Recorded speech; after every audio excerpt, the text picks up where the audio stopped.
அனைவருக்குமே வணக்கம். சற்று முன் கிடைத்திருக்கக்கூடிய ஒரு மிக மிக முக்கியமான செய்தி ஒன்று வெளியாகி உள்ளது. சற்று முன் அமைச்சர் துரைமுருகன் பல கோடி சொத்துக்கள் முடக்கம், நீதிமன்றம் இறுதி தீர்ப்பு, இது மாதிரி செய்திகள் வெளியாகி இருக்கு.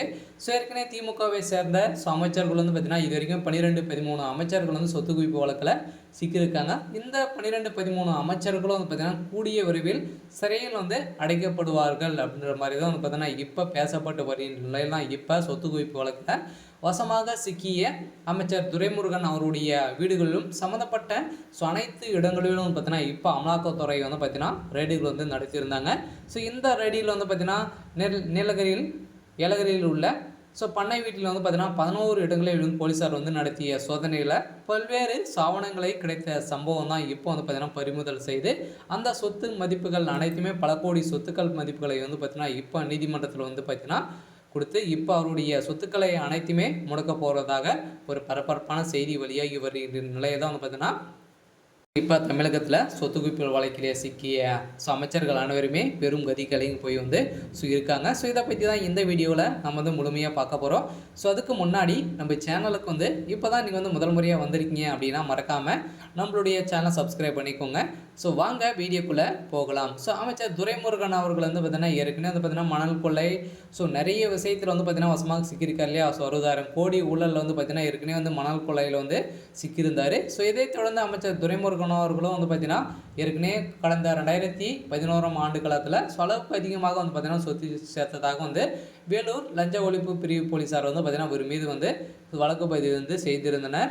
இதையடுத்து காட்பாடி காந்தி நகரில் உள்ள அவரது வீடு, சென்னையில் உள்ள ஏற்றுமதி தொழில் நிறுவனங்கள், நீலகிரியில் உள்ள பண்ணை வீடு 11 இடங்களில் பார்த்தீங்கன்னா சோதனைகள் நடத்தியிருந்தாங்க.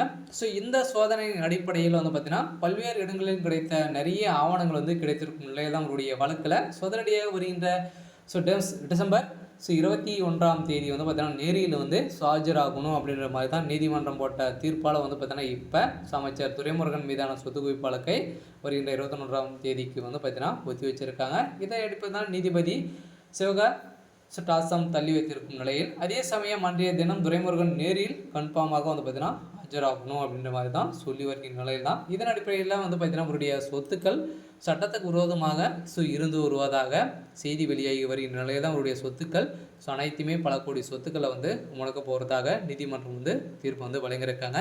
இதன் அடிப்படையில் தான் நீதிமன்றம் அமலாக்கத்துறைக்கு போட்ட உத்தரவால் இப்போ நீதிமன்றம் அமலாக்கத்துறை பார்த்தீங்கன்னா துரைமுருகன் சம்மந்தப்பட்ட அனைத்து இடங்களிலும் இப்போ ரயில்கள் நடந்து வரும் நிலையில் நிறைய பணங்கள் பார்த்தீங்கன்னா மூட்டையாக சிக்கிய சம்பவத்தினால வசமாக துரைமுருகன் அவர்கள் சிக்கியிருக்காரு. இருந்தாலும் துரைமுருகன் அவர்கள் பார்த்தீங்கன்னா திமுகவுடைய ஒரு மூத்த அமைச்சராக இருக்கார் இல்லையா. அப்போ பார்த்தீங்கன்னா சம்பாதித்து இருக்கக்கூடிய அனைத்து பணங்களும் இப்போ பார்த்தீங்கன்னா சொத்தாக மாட்டியிருக்கு. இருந்தாலும் இவருடைய வழக்கில் என்னென்ன தீர்ப்பு வழங்க போகிறாங்க அப்படின்றத வெயிட் பண்ணி பார்க்கலாம். இது மாதிரி செய்திகளை தெரிஞ்சுக்கணும் அப்படின்னா மறக்காமல் நம்மளுடைய சேனலை சப்ஸ்கிரைப் பண்ணிக்கோங்க. தேங்க்யூ.